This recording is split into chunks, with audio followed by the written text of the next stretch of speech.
కూడా మనకి 50 మార్క్స్ లో చాయిస్ మాత్రం బాగా పెంచారు కాబట్టి ఇది ఈ ఇయర్ వరకు మాత్రమే మన క్వశ్చన్ పేపర్ ఎలా ఉండబోతుందో ఒకసారి చూద్దాం. ఓకేనా? సో ఫస్ట్ ఇది చూడండి, సెక్షన్ ఏ సేమ్ 3 hours మీకు 50 మార్క్స్ కి 100 marks total marks together for commerce and for accounts. Section ఏ లో యాజ్ యూజువల్ మనకి 2 into 10 2 క్వశ్చన్స్ రాయాల్సి ఉంటుంది.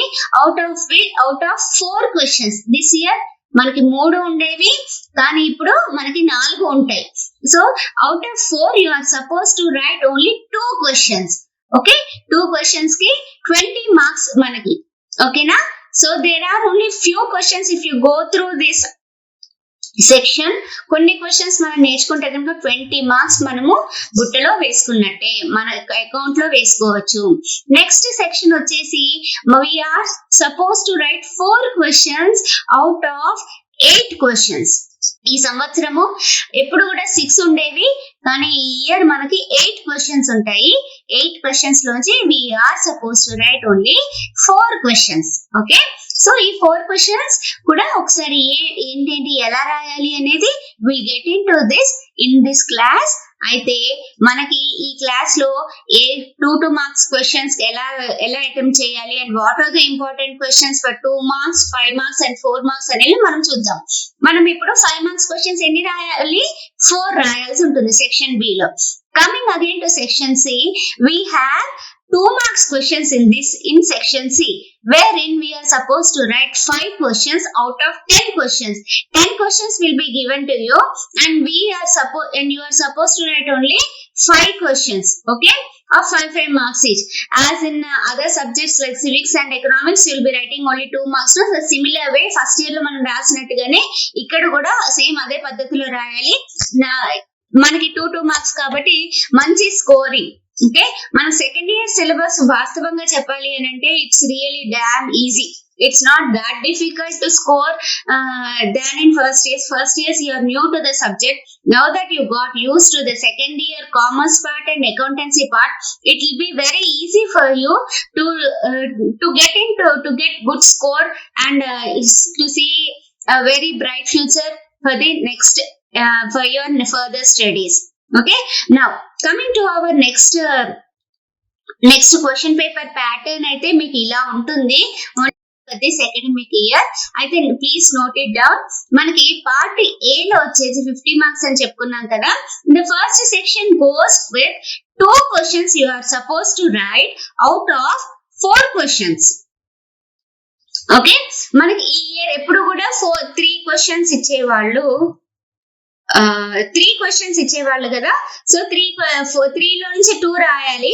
సో నేను unit wise now we will deal with unit wise as to ఒక్కొక్క యూనిట్ లో నుంచి 10 మార్క్స్ క్వశ్చన్స్ ఏ ఉన్నాయి అనేవి we have listed it out. So we will see now. First unit ఏంటి అని అంటే what are the first unit goes with financial market and capital market, stock exchange and all. So ఈ stock exchange గురించి, financial market లో ఇవన్నీ చూసుకున్నట్లయితే what are the differences between money market and capital market.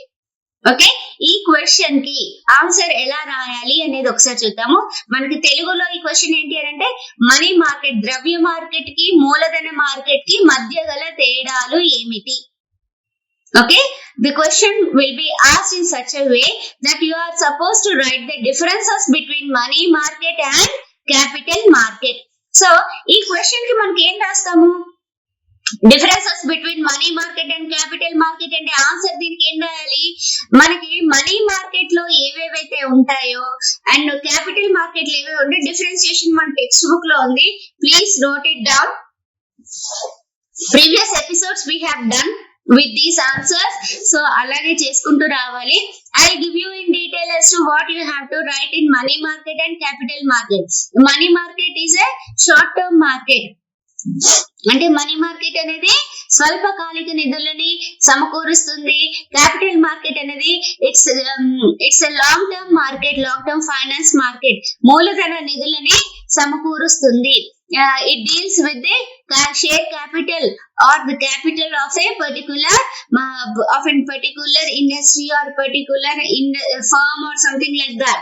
So money market deals with the short term requirements of a particular industry, and capital market deals with long term finances. It provides long term finances to a particular industry. So ila chusukunnatlaithe we have 10 to 15 differences. So you are supposed to write at least 10 differences between money market and capital market. Okay, next, what is stock exchange? Explain its functions. Stock exchange and its functions అంటే మనకి stock exchange అనగానేమి అని రాయాలి. So the second question is what is stock exchange అనగానేమి, దాని విధులను తెలపండి. Stock exchange అంటే ఏంటి? Now the stock exchange deals basically with the shares which provides capital to the industries, to the companies. So మనం ఇక్కడ స్టాక్ ఎక్స్చేంజ్ అంటే meaning రాయాల్సి ఉంటుంది. whenever the question is asked in such a way, what is stock exchange, 2 marks will be allotted for such questions. Direct ga functions and adigute ganaka directly you can get into functions, but whenever such type of question comes, you are supposed to write the meaning and then go for the functions. Okay, it gives a good impression for the evaluator to allot whole marks to you. Okay, so what is ఇక్కడ మనం ఏం చేస్తాము, what is stock exchange and explain its functions అని ఉన్న దానికి question కి stock exchange అంటే ఏమిటో మనం రాయాలి, అండ్ ఫంక్షన్స్ అనేది దాని విధులను మనము తెలియజేయవలసి ఉంటుంది. we are supposed to write the functions of stock market. మన టెక్స్ట్ బుక్ లో ఉన్నాయి. there are 10 functions of stock market. So you have to write these 10 functions. 10 విధులను మనము రాయవలసి ఉంటుంది. Next, explain the significance of stock exchange. Stock exchange యొక్క ప్రాముఖ్యత ఏమిటి? Okay, వివరించండి. స్టాక్ ఎక్స్చేంజ్ల యొక్క ప్రాముఖ్యతను వివరించండి అంటే ఏంటి? What is the significance of stock exchange అనేది మనకి టెక్స్ట్ బుక్ లో ఆన్సర్ ఉంది. Please go through your text books. ఇది ఇన్వెస్టర్స్ కి రకరకాలుగా ఉంటుంది, టు ద కంపెనీ రకరకాలుగా ఉంటుంది, టు ద సొసైటీ.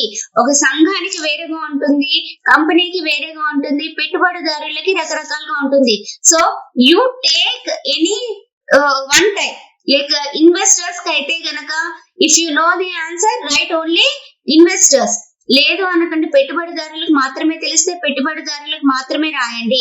లేదు మీకు పెట్టుబడిదారులు తెలుసు ప్లస్ ఈవెన్ కంపెనీకి తెలుసు, మరి ఇన్ని పాయింట్లు రాయాలా మేడం అని అంటే you know need to right all the 30 points. Okay, you know need to right all the 35 points. So మీరు ఏం చేయొచ్చు అని అంటే ఒకవేళ పెట్టుబడిదారుల గురించి తెలిస్తే వాళ్ళ దాంట్లో నుంచి 5 రాయండి, నెక్స్ట్ కంపెనీకి ఒక 5 రాయండి, సొసైటీకి ఒక 2 రాయండి, ఇలా రాసుకుంటూ వెళ్ళండి. If at all you are not thorough with the significance of stock exchange of all the points, you write in general. Okay, మీకు పెట్టుబడిదారులకి ఒక లేకపోతే మనకి కంపెనీకి ఎలా ఉంటుంది, సొసైటీకి ఎలా ఉంటుంది, ఇలా విడివిడిగా రాయడం రాకపోతే బెటర్ మీరు ఏం చేయొచ్చు అని అంటే ఇవన్నీ కలిపి కూడా ఒక్క దాంట్లో మీకు స్టాక్ ఎక్స్చేంజ్ కంపెనీస్ కి ఏ రకంగా పనికొస్తుంది అనేది just you can write in 10. Okay, in 10 points you can write. మీరు కనీసం 10 పాయింట్లు రావాల్సి ఉంటుంది. నెక్స్ట్ క్వశ్చన్ ఏంటి? What is the procedure of listing securities? Listing securities అంటే మనని జాబితాలోకి చేర్చడానికి, ఒక స్టాక్ ఎక్స్చేంజ్ లో జాబితాలో చేర్చడానికి గల ఆవశ్యకత ఏంటి, and what is the procedure, దాని పద్ధతి ఏంటి, ఇది మనము రాయవలసి ఉంటుంది. ఇది కూడా మనకి టెక్స్ట్ బుక్ లో ఉంటుంది. ఇది 10 మార్క్స్ క్వశ్చన్. దీంట్లో మనం రాసేప్పుడు procedure for listing of stock exchange అనేది, ఓకే, లిస్టింగ్ ఆఫ్ సెక్యూరిటీస్ అనేది మనకు ఉంటుంది. సో ఈ లిస్టింగ్ ఆఫ్ సెక్యూరిటీస్ చేసేప్పుడు we have to be very cautious regarding there are different types. ఈ లిస్ట్ చేసుకోవడానికి డిఫరెంట్ టైప్స్ ఉంటాయి, అవి మనం చూసుకొని అది రాసుకోవాలి. Okay, significance or the procedure significance అనేది aims of listing securities అనేవి 4 points ఉంటాయి. We have to write those 4 and procedure for listing of securities మనకి 8 points ఉంటాయి. సో మనం ఇక్కడ రాసేప్పుడు ఏం చేయాలంటే ఫస్ట్ అసలు స్టాక్ ఎక్స్చేంజ్ లో if we register in stock exchange, what are the advantage? అసలు లిస్టింగ్ అంటే ఏమిటి అని రాసిన తర్వాత then you can go for procedure of listing of securities. There are 8 points in your textbook. Okay, so ఈ question కి మనం ఆన్సర్ ఎలా రాయాలి? First you have to write what is the procedure for why we should list the securities in the stock exchange, and then we have to go for procedure that those 8 points we have to mention. As to ఈ 8 points లో మనం ఎందుకు చేస్తున్నాము అని అంటే మనం ఏవేవి చేయాలి, ఏవేవి సబ్మిట్ చేయాలి in order to get our company listed అనేది మనం చూస్తాం. We need memorandum of association, we need articles of association, we need prospectus, we need directors reports, balance sheet, ఇవన్నీ మనకి అవసరం ఉంటాయి కాబట్టి we have to write all those things, and we have to write even the capital structure. అంటే వ్యాపారం అనేది మనం ఏ రకంగా నిధులను సమకూర్చాలి అనుకుంటున్నాము అనేది మనము రాయవలసి ఉంటుంది. even that has to be displayed, that has to be given to the stock exchange for listing of securities, and company's previous balance sheets, company's previous record as to how they have what is the record as to how they have earned the profits, and or what are the profits they have earned and how they have been distributed. All these things have to be disclosed to the stock exchange in order to get listing in the stock exchange. Okay, so the 8 points rastu first thing ee answer ki manam em cheyali, first manaki listing of securities ante ento rasi then we should go for procedure of listing of securities. Next question enti ante what is SEBI, what are its functions and powers?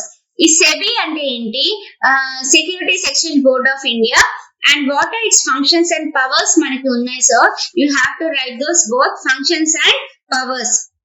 Okay, so when we are writing right now for your for as per this academic year we don't have this question, sorry, we don't have this SEBI, what are its functions and powers. So we can go with the first unit lo nunchi 4 questions lo nunchi edaina meeku oka question vache avakasam untundi. And one more question most probably asked is regarding what is money market and explain its functions ane question kuda untundi, that we have dealt in 5 marks questions, that may be given for 5 marks or that may be given for 10 marks. Okay, so these are the questions, expected questions from unit 1 in your final exam for this academic year. Okay, unit 1 lonchi we will be getting one short 10 marks question. So read only these 4. This 5th one it's not that important, so you read only these 4 questions for which you can score short of 10 marks. You can assure 10 marks for yourself.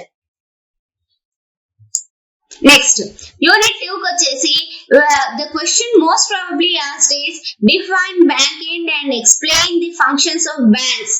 Define banking అంటే ఏంటి, banking అనగానేమి, banking యొక్క విధులను తెలియచేయండి అనే question అడుగుతూ ఉంటారు. అయితే మనకి ఈ బ్యాంకింగ్ విధులు అనేది 2 రకాలుగా ఉంటాయి. దోస్ ఆర్ ప్రాథమిక విధులు, ద్వితీయ విధులు అని అంటాం. అంటే primary functions and secondary functions of banks. So when we are writing, we have to specify. When the question does not specify the functions of the banks, ante prathamika vidula lekapothe secondary vidula ani adagakunda directly they may ask what are the functions of banks annappudu you can write any 5 functions of primary functions and any 5 functions of secondary functions. Okay, is that clear? So మనము primary functions ప్రాథమిక విధుల్లో నుంచి ఒక 5 రాయొచ్చు. Next secondary functions అని అంటే ద్వితీయ విధుల్లో నుంచి కూడా ఒక 5 రాయవచ్చు. So explain the primary functions and explain the secondary functions. ఇవి మనకు సెపరేట్ గా కూడా అడిగే అవకాశం ఉంటది. There you have to write irrespective whether they ask in the question paper of regarding the banking అనే టర్మ్ అడగకపోయినా కానీ please right down what is banking, banking అంటే ఏంటో అని రాసి now you can go for rating the functions of banks. ప్రాథమిక విధులని మనము తెలియచేసుకోవచ్చు. ఓకేనా? సో దీని వల్ల మనకు ఒక మంచి ఇంప్రెషన్, ఒక ఎగ్జామినర్ కి రాసే వాళ్ళ పైన ఒక మంచి ఇంప్రెషన్ ఉంటుంది, మీకు మంచి స్కోర్ వచ్చే అవకాశము ఉంటుంది. Okay, so when you are writing this explain the primary functions of banks అనేది మనకు తెలిసిందే కదా. Primary functions, what are the primary functions of banks? To accept deposits and give loans. ఇదే కదా మనం ప్రైమరీగా చూసుకున్నది, acceptance of deposits and advancing loans. These we can say are the primary functions of the bank. So మనం primary functions లోకి వచ్చినట్లయితే కనుక we have 10 points. So we have to write these 10 points. Right? Accepting deposits and advancing loans. Advancing loans lo we have different types of advancing loans. So what are the types of advancing loans? Are overdraft, cash credit, discounting bills of exchange, money at call, term loan, consumer credit, creation of credit, promote the use of checks, financing internal and foreign trade, and remittance of funds. So ఈ రకంగా మనకి text book లో ఉన్న answers అన్ని మనము ఈ points అన్ని మనం రాయవలసి ఉంటుంది. ప్రైమరీ ఫంక్షన్స్ అంటే ఏంటి? ప్రాథమిక విధులు. బ్యాంక్ యొక్క ప్రాథమిక విధులు ఏంటి అని అంటే డిపాజిట్లని స్వీకరించడము, అప్పులని జారీ చేయడం. To give loans. సో ఈ లోన్స్ ఇవ్వడానికి కానీ మనకి లోన్స్ ఇచ్చే పద్ధతిలో రకరకాలు, అంటే ఒకటి ఓవర్ డ్రాఫ్ట్ ఉంటది, ఇంకోటి క్యాష్ క్రెడిట్ అని అంటాము, ఇంకోటి డిస్కౌంటింగ్ బిల్స్ డిస్కౌంట్ అని అంటాము, మనీ ఎట్ కాల్ మనీ అని అంటాం కదా, పిలుపు ద్రవ్యము. ఓకే, ఇవన్నీ గురించి మనము రాయవలసి ఉంటుంది in primary functions of banks. Next, explain the secondary functions of banks. ద్వితీయ విధులు అంటే ఏంటో ఒకసారి చూద్దాం. ఈ ద్వితీయ విధులకి మనకి క్వశ్చన్ కి ఏమని వస్తుంది అని అంటే, ద్వితీయ విధుల్లో we have to write all other agency services. Agency services అంటే ఏంటి?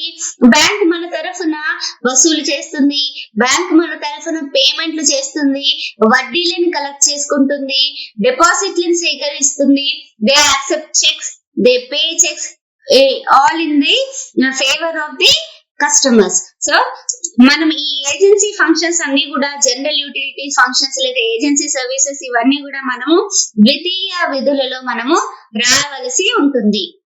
ఓకేనా?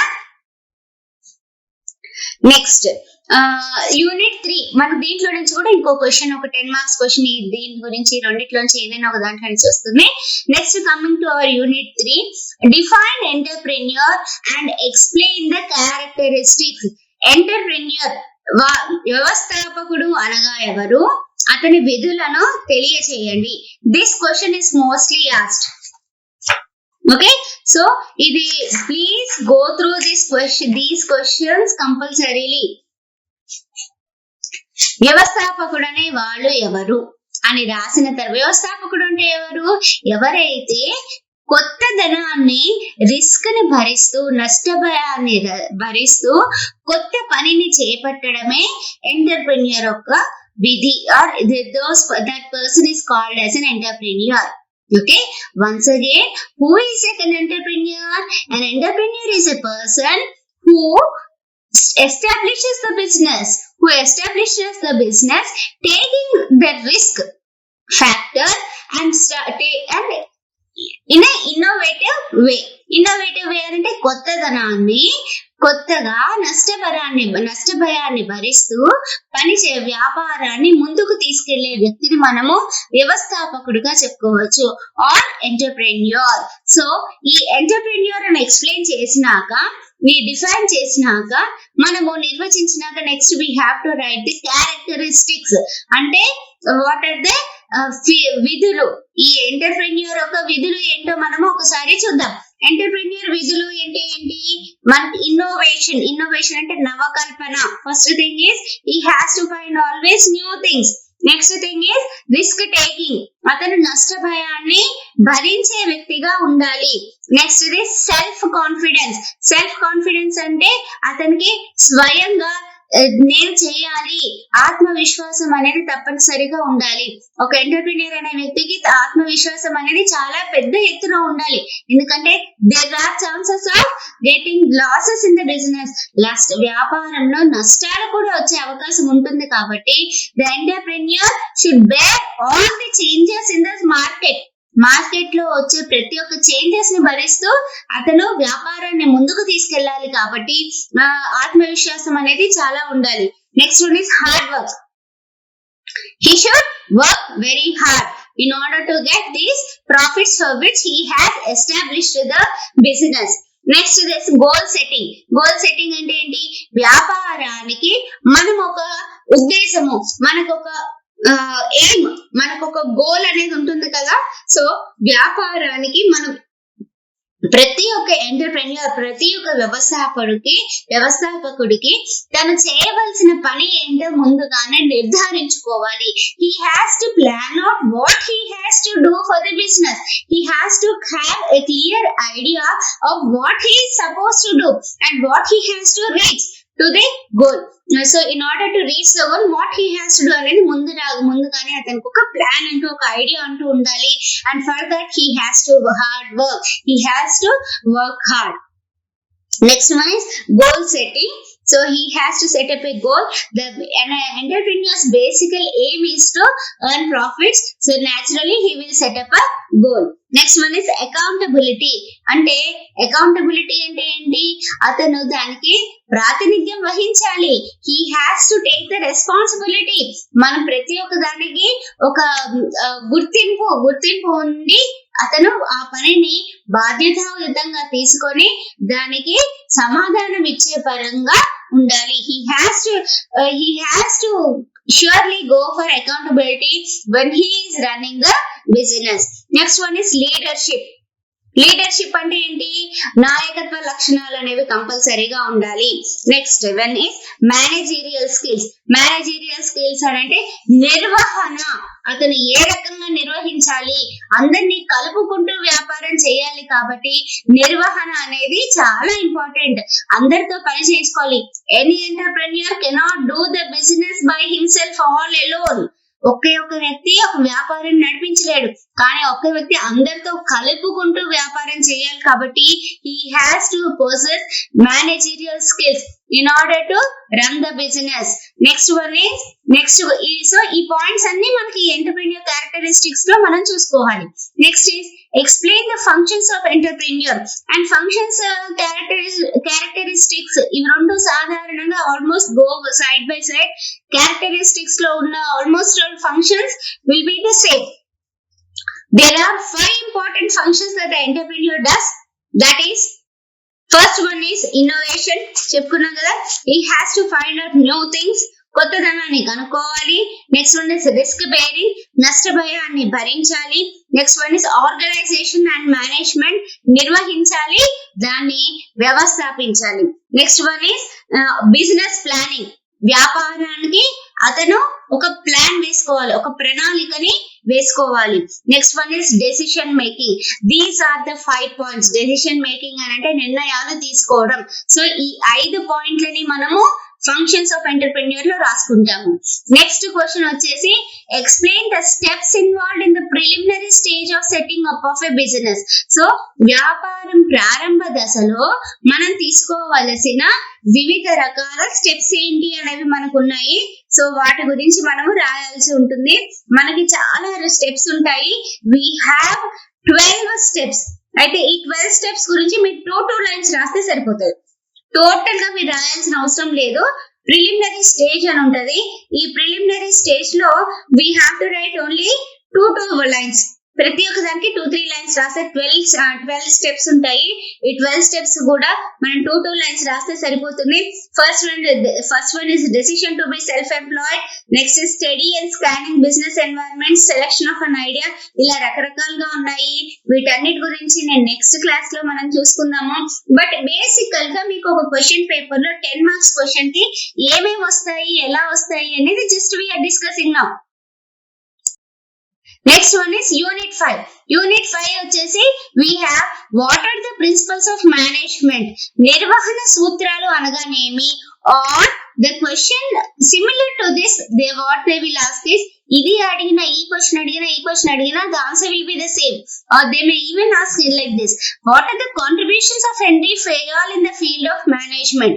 లేకపోతే హెన్రీ ఫేయల్ యొక్క నిర్వహణ సూత్రాలు తెలియచేయండి. ఇలా క్వశ్చన్ అడిగినా కానీ మీరు 14 పాయింట్స్ ఉంటాయి, ఆ 14 పాయింట్స్ మనం రాయాల్సి ఉంటుంది. నా వాట్ ఆర్ దోస్ 14 పాయింట్స్ అనేవి ఒకసారి చూద్దాం. The 14 points are for the principles of management that you have to write in your answer is that first one is division of labor, parity of authority and responsibility, discipline, unity of command, unity of direction, subordination of individual to general interest, remuneration of personnel, centralization, scalar chain, order, equity, stability of tenure of personnel, initiative, esprit de corps. So, ఈ 14 points మనం రాయవలసి ఉంటుంది. Then in our next class, we will see what you have to write. Again, I'll give you the points for these answers. So, already మనం discuss చేసాము. And now that you're going to college alternate day, please ఈ questions mark చేసుకొని ask your lecturers once again. If you are going to college, ask your lecturers to mark these questions, to mark the answers for these questions. I'll give you 5 marks questions in the next class. Thank you.